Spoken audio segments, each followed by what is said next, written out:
Hello everyone, welcome back to our channel. First time ఎవరైనా మన channel చూస్తున్నట్టయితే వెంటనే ఛానల్ సబ్స్క్రైబ్ చేసి లైక్ షేర్ చేయండి. అలాగే పక్కనే ఉన్న బెల్ ఐకాన్ క్లిక్ చేయండి. అలా క్లిక్ చేయడం ద్వారా మనం పెట్టిన వీడియోస్ అనేవి మీకు అప్డేట్స్ వస్తాయి.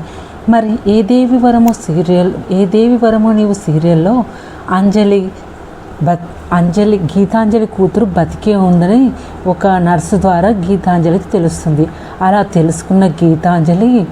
చాలా బాధపడుతూ తన అన్నయ్యకి కాల్ చేస్తుంది. అలా కాల్ చేయడంతో మరి తన అన్నయ్య ఏమని చెప్పాడు, తన కూతురు బతికే ఉందని నిజం తెలుసుకున్న గీతాంజలి ఏం చేయబోతుంది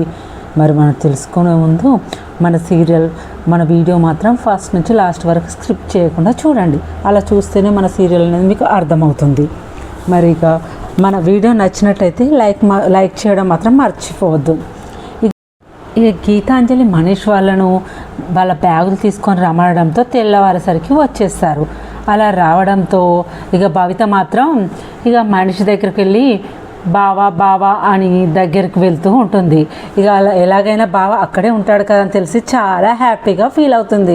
బావ నేను చాలా మిస్ అయ్యాను బావా, ఇప్పుడు నువ్వు ఇక్కడే ఉంటావు కాబట్టి మనం ఎన్ని కబుర్లైనా చెప్పుకోవచ్చు, నువ్వు ఇక్కడే ఉంటావు కాబట్టి నేను చాలా హ్యాపీగా ఉన్నాను బావా అనడంతో, అదేంటి నువ్వు చదువుకుంటున్నావు కదా, మరి నువ్వు చదువుకున్నప్పుడు నీ బిజినెస్ చేసినప్పుడు మన కబుర్లు ఎలా చెప్పుకుంటాము, నువ్వు ముందు నీ స్టడీ కంప్లీట్ చేయి, తర్వాత కబుర్ల గురించి ఆలోచిస్తాం అని మనిషి చెప్పడంతో ఇక భవిత మాత్రం కోపం వచ్చి, ఏంటి బావా అసలు ఏం మాట్లాడుతున్నావు, ఏదో పాతకాలం మనిషిలాగా మాట్లాడుతున్నావు, అసలు నువ్వేంటి ఈ కాలం మనిషిలా అస్సలు ఉండవేంటి, అసలు ఏం అంత సైలెంట్గా ఉంటావేంటి బావా, నీకు అసలు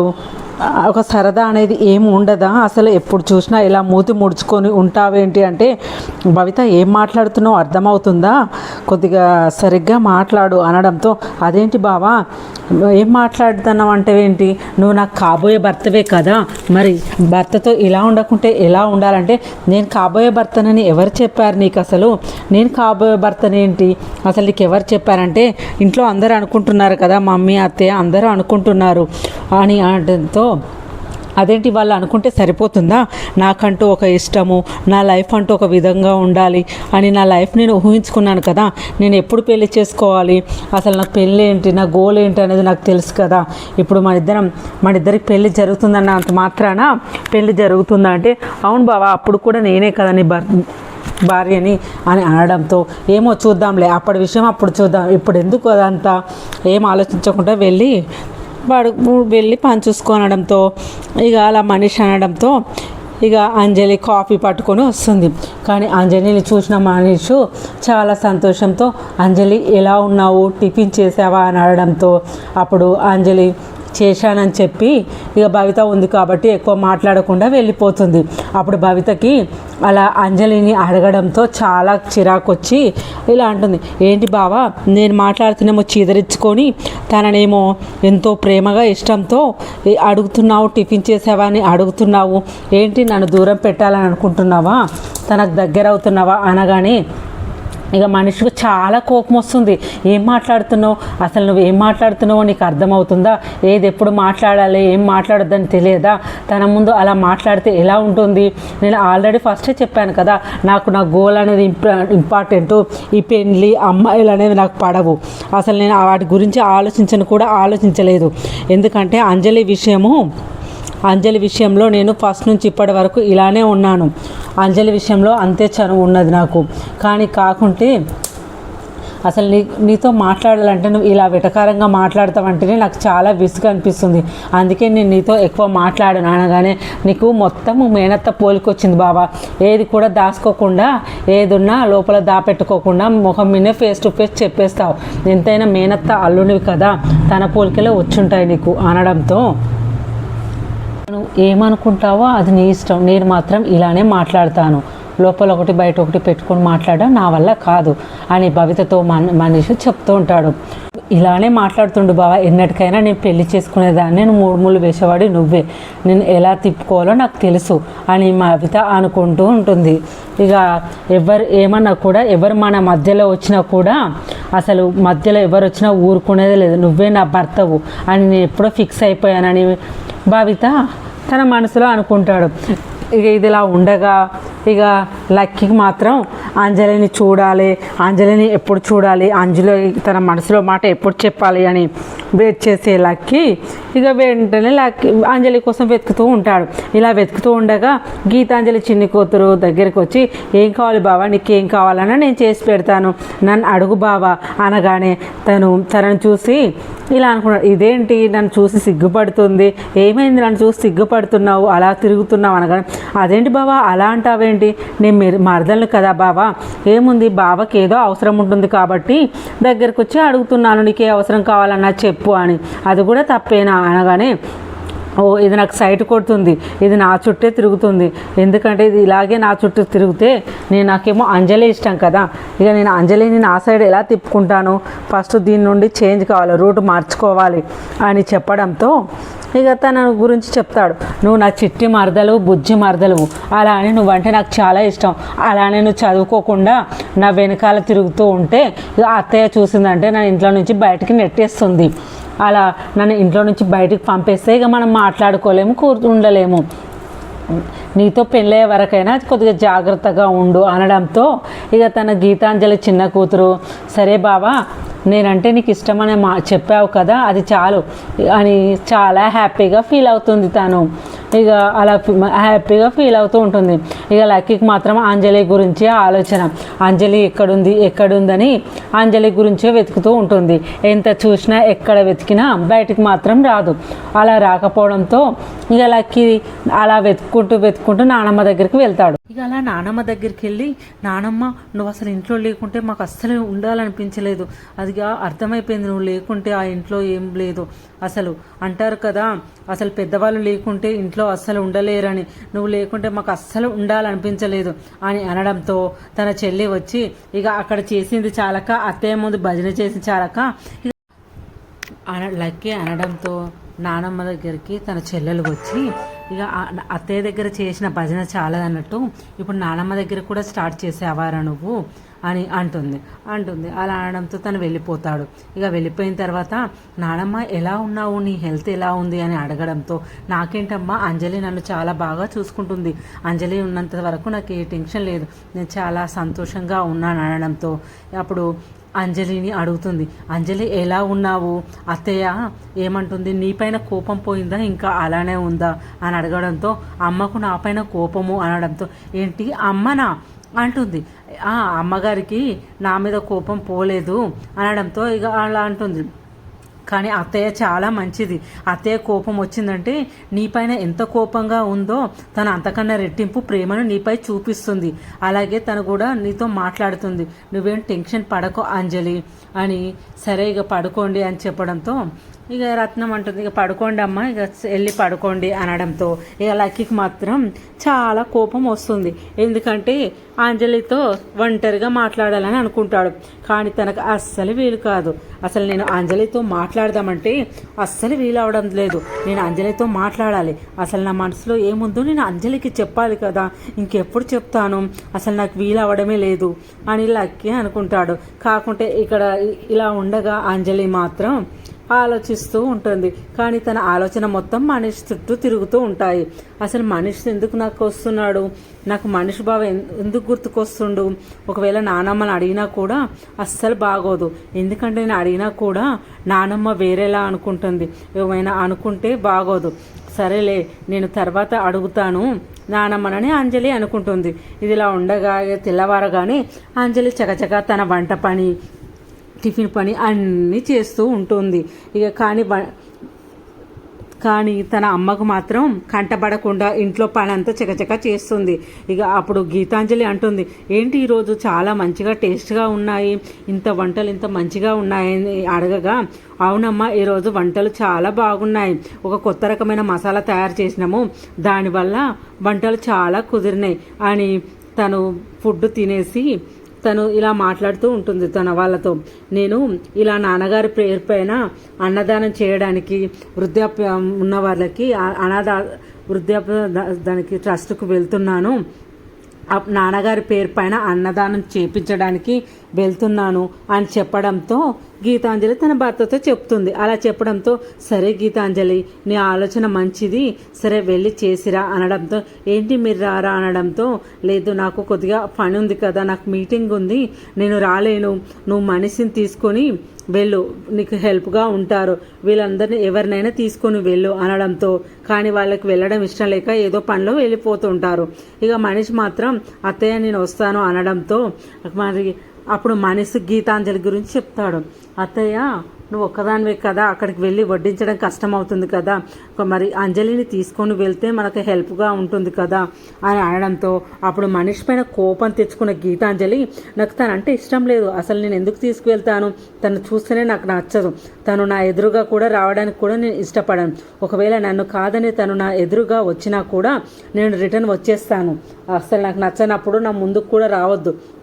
అని అనడంతో ఇక మనిషి ఏం రాదులేండి అత్తయ్య, మీరు టెన్షన్ పడకండి, నేను మాత్రమే అన్నాను, మీకు ఇబ్బంది అవుతుందని మాత్రం ఆలోచించి అన్నాను, తనేం రాదు, మనం వెళ్దాం పదండి అనడంతో ఇక గీతాంజలి మనిషి ఇద్దరు వెళ్తారు. అలా వెళ్ళి అందరికి వడ్డిస్తూ ఉంటే ఇక అక్కడొక ఉన్న ఇక అలా ఉండి ఇక వడ్డించడంతో అందరూ ఇక మౌనం పాటించి ఇక ఫోటో పెట్టుకొని అందరూ మొక్కుతూ ఉంటారు. సారీ. ఇక అలా ఫోటో చూసిన ఒక పెద్ద ఆవిడ ముందుకు వచ్చి, అమ్మ నువ్వు రాజారావు గారి కూతురివి కదా అనడంతో, అవును అని అంజలి అంటుంది. అలా అంజలికి కానీ షాక్ అవుతూ ఉంటుంది, మా నాన్నగారు తెలిసేమోలే అనుకుంటుంది. కానీ ఆమె, నేను నీతో కొంచెం మాట్లాడాలి అమ్మ, నువ్వు ఒకసారి పక్కకు వస్తావా, నేను నీతో మాట్లాడాలి అని అనడంతో నేను వస్తానని చెప్పి మనిషికు అప్పచెప్పి తనతో మాట్లాడడానికి పక్కకు వెళ్తుంది. అలా వెళ్ళిన ఆమెను చూస్తూ మనిషి, ఏముంటుంది అత్తయ్యతో మాట్లాడడానికి, తను ఎందుకు తీసుకొని వెళ్ళింది, ఏం మాట్లాడుతుంది అని ఆలోచించి ఇక తన పని తను చూసుకుంటూ ఉంటాడు. అలా పక్కకు తీసుకువెళ్ళిన ఆవిడ గీతాంజలిని మాట్లాడుతుంది. నీకు కూతురు పుట్టింది కదా, ఆ కూతురు కూడా పెళ్లి కాకముందు పుట్టింది కదా అనడంతో, అదేంటి నన్ను అడుగుతుంది ఏంటి, అసలు ఈవిడెవరు, నా గురించి అడుగుతుంది, అసలు మీరెవరు నన్ను అడుగుతున్నారు అనగానే, ఏంటమ్మా నన్ను మర్చిపోయావా, నువ్వు 9 నెలలు నిన్నాక హాస్పిటల్కి డెలివరీ కోసం వచ్చావు కదా, ఆ హాస్పిటల్లో నేను నర్సునమ్మా అని చెప్పడంతో తన పేరు చెప్పడంతో అప్పుడు నమస్తే పెట్టి, శారదమ్మ నువ్వా, నేను గుర్తుపట్టలేని శారదమ్మ అనడంతో, నేను కూడా నిన్ను గుర్తుపట్టలేకపోయానమ్మా, నేను మీ నాన్నగారి ఫోటో చూశాను కాబట్టి గుర్తుపట్టాను అని అనడంతో, చెప్పండి శారదమ్మ ఏమో చెప్తా అన్నారు కదంటే, అవునమ్మా నీ కూతురు ఎలా ఉందమ్మా, నీ కూతురు పెద్దదైందా, నీకు ఆ రోజు పుట్టింది కదా కూతురు, మంచిగా ఉందా, పెళ్ళిడికి వచ్చిందా అని అడగడంతో, అసలు నువ్వేం మాట్లాడుతున్నావు శారదమ్మ, నా కూతురు పురిట్లోనే నా కూతుర్ని దూరం చేసుకున్నా కదా, నా కూతురు చచ్చిపోయింది కదా అని అనడంతో, అదేంటమ్మా నీ కూతురు చనిపోయిందని ఎవరు చెప్పారు, నీ కూతురు ఎప్పుడు చనిపోలేదు, నీ కూతురు చాలా ఆరోగ్యంగా పుట్టింది, నీ కూతురు పుట్టిన తర్వాత కూడా ఏడ్చింది, చాలా హెల్తీగా పుట్టింది, నీ కూతురు చచ్చిపోయిందని ఎవరు చెప్పారు అనడంతో, నువ్వు చెప్పేది నాకేం అర్థం కావడం లేదు శారదమ్మ, నువ్వు చెప్పేది నిజమా, నా కూతురు చచ్చిపోయిందని మా నాన్న మా అన్నయ్య చెప్పారు అనడంతో, లేదమ్మా నేను చెప్పేది నిజం, నీకు ఆ రోజు నీకు పుట్టిన బిడ్డ ఆరోగ్యంగా పుట్టింది, నీ కూతురు మాత్రం చనిపోలేదు, మరి చనిపోయిందని ఎందుకు అబద్ధం చెప్పారో నాకు తెలియదు, ఆ రోజు ఉన్నది మీ అన్నయ్య మీ నాన్న మాత్రమే ఉన్నారు హాస్పిటల్లో, మరి నీ కూతురు మాత్రం బతికే ఉంది, మరి ఆ బిడ్డ చనిపోయిందని ఎందుకు చెప్పారో నాకు తెలియదు, నీ కూతుర్ని తీసుకొని కూడా మీ అన్నయ్య బయటికి వెళ్ళారు, నేను అలా వెళ్ళిన అతన్ని తను ఇంటికి వెళ్తున్నాడు అనడంతో, సరే తీ అనుకుని ఉన్నాం, కానీ నీ కూతురు మాత్రం చనిపోలేదమ్మా అనడంతో ఇక గీతాంజలి పరేషాన్ అయిపోతుంది, చాలా షాక్ అవుతుంది. ఇక అలా ఆ విషయం తెలుసుకున్న గీతాంజలికి అస్సలు ఆగదు, టెన్షన్ షాక్ తోటి ఇక అక్కడ ఉన్న వరకు మనిషిని చూసుకోమని చెప్పి, నేను కొద్దిగా వెళ్తున్నాను నాకు వేరే పని ఉంది అనడంతో, ఏమైంది అత్తయ్య ఎందుకు వెళ్తున్నావు అంటే, లేదు నాకు కొద్దిగా పని ఉంది, నువ్వు ఇక్కడ చూసుకొని నేను వెళ్తానని చెప్పగానే, సరే అత్తయ్య నేను చూసుకొని వస్తాను మీరు వెళ్ళండి అని మనిషి అంటాడు. ఇక ఆమె తను ఇంటికి వెళ్తూ ఉండగా ఆ శారదాంబ చెప్పిన మాటలన్నీ తను గుర్తుకు చేసుకుంటూ ఉంటుంది. తన కూతురు చనిపోయిందని అన్నయ్య ఎందుకు అబద్ధం చెప్పాడు, నా కూతురు బతికే ఉంది కదా, అబద్ధం చెప్పి నా కూతురు చచ్చిపోయిందని ఎందుకు చెప్పాడు, అసలు ఏం జరిగింది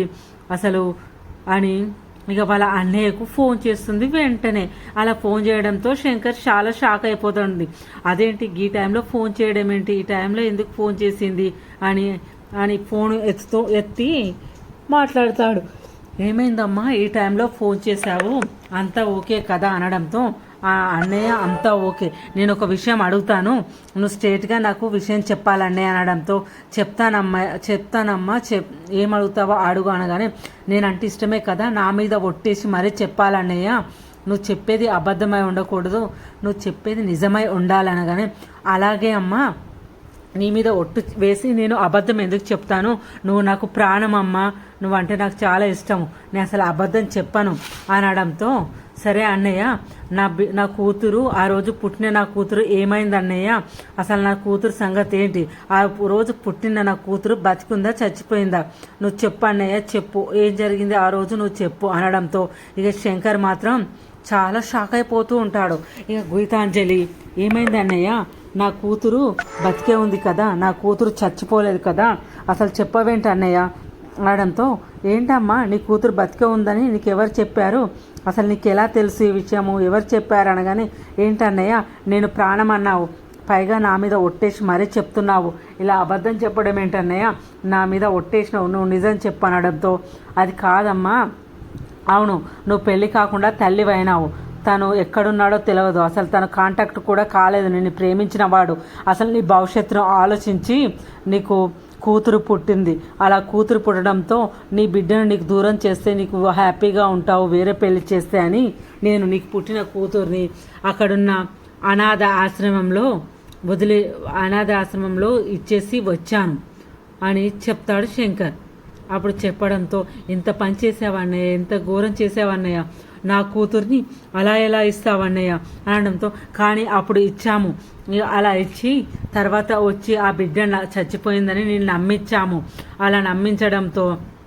నువ్వు చచ్చిపోయిందని నమ్మావు అని చెప్పడంతో గీతాంజలి షాక్ అయిపోతుంది. ఎందుకన్నయ్యా ఇలా అబద్ధం చెప్పి పురిట్లోనే నా కూతుర్ని దూరం చేశారు, నేనేం అన్యాయం చేశానన్నయ్య అని గట్టిగా అరుస్తుంది ఇక గీతాంజలి. అప్పుడు శంకర్ అంటాడు, లేదమ్మా నీ భవిష్యత్తును దృష్టిలో పెట్టుకొని మేము ఈ నిర్ణయం తీసుకున్నాము, ఒకవేళ అదే కనుక నీ బిడ్డ ఇప్పుడు ఉంటే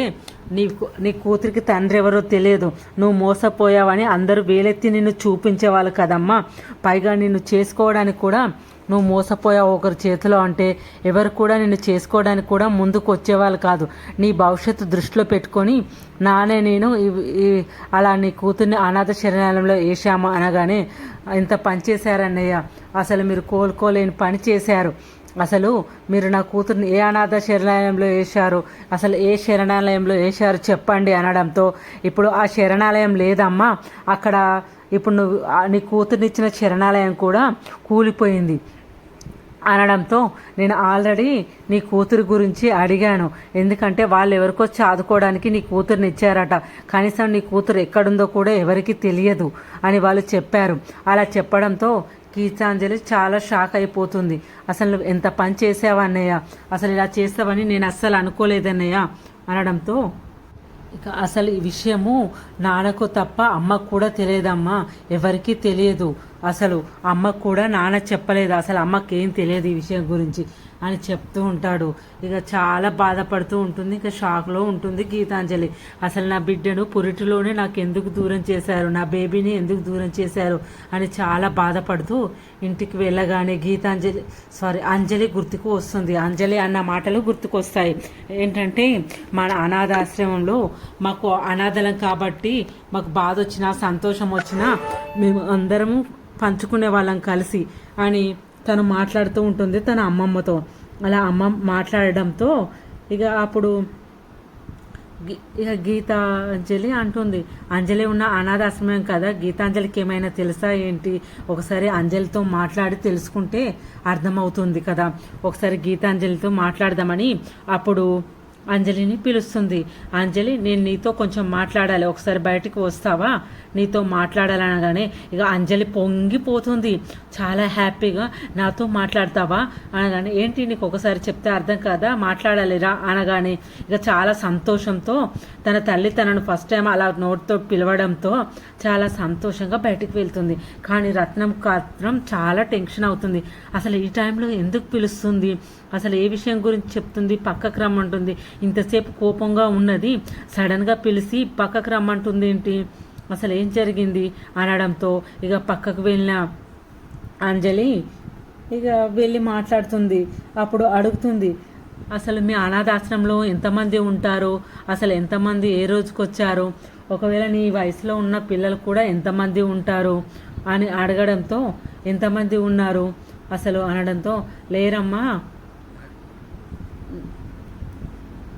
ఇక అంజలి ఇలా అంటుంది, నా వయసులో ఉన్న పిల్లలు చాలా తక్కువగా ఉంటారు, అసలు నా వయసులో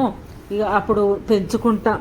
నా వయసులో ఉన్న పిల్లల్ని పెంచుకోవాలని కొంతమంది వస్తే అందరూ తీసుకొని వెళ్ళిపోయారు వాళ్ళను, చాలామంది లేరమ్మా, ఇప్పుడు చాలా తక్కువ అనడంతో ఇక అంజలికి మాత్రం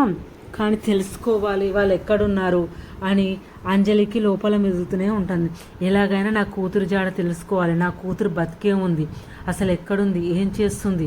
అని గీతాంజలికి టెన్షన్ స్టార్ట్ అయిపోయింది. ఇక తన కూతురు ఇన్ని రోజులు కూతురు చచ్చిపోయింది అనుకుంది, కానీ ఇప్పుడు బతుకున్నదని తెలిసి కూడా ఇక తను అసలు అయోమయంలో పడుతుంది. ఇక మరి అప్కమింగ్ ఎపిసోడ్లో ఇలానే జరగాలి అనుకునే వాళ్ళు ఒక లైక్ వేసుకోండి ఫ్రెండ్స్. మరి ఏ దేవి వరమే నీవు సీరియల్లో అంజలియే తన కూతురని గీతాంజలికి తెలుస్తుందా, మరి ఏం జరుగుతుంది, శారద ఆశ్రమం నుంచి ఆశ్రమంలో అప్పచెప్పిన అమ్మాయి అంజలి అని తనకు ఎలా తెలుస్తుంది, మరి తన తల్లికి ఈ విషయం తెలుసని, తన తండ్రి ఈ విషయం చెప్పలేకనే చనిపోయాడని గీతాంజలి కనుక్కుంటుందా, మరి ఏం జరగబోతుందో తెలుసుకోవాలంటే వెంటనే మన ఛానల్ మీరు సబ్స్క్రైబ్ చేసి లైక్ చేసి షేర్ చేయండి. అలాగే పక్కనే ఉన్న బెల్ ఐకాన్ క్లిక్ చేయడం ద్వారా మనం పెట్టిన వీడియోస్ కూడా మీకు అప్డేట్స్ వస్తాయి. మరి గీతాంజలి అంజలిని కూతురుగా యాక్సెప్ట్ చేయాలని మీలో ఎంతమంది కోరుకుంటున్నారో అలా కోరుకునే వాళ్ళు మన వీడియోకి లైక్ చేయండి. Thank you for watching our videos friends. Thank you.